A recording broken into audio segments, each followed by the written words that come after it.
Installing Evernote. Evernote will come from, as you might imagine, Evernote.com. As usual with downloads of this sort, always make sure that you are getting it from the original or official site and not a random download site. The home page here is all about setting you up with an Evernote account. If you already have one, down at the bottom here you'll see the download app link.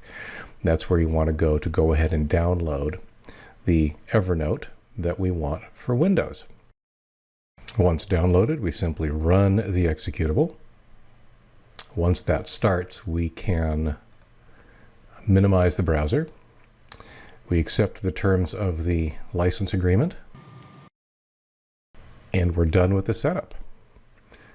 Now we need to sign in. I already have an account, so I will sign in with my username and my password. Evernote has two-factor turned on. That is my text message notification on my phone. So,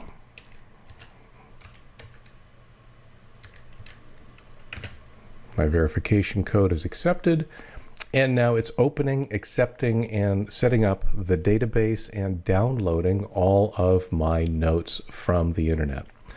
But the bottom line is, Evernote is installed and ready to use.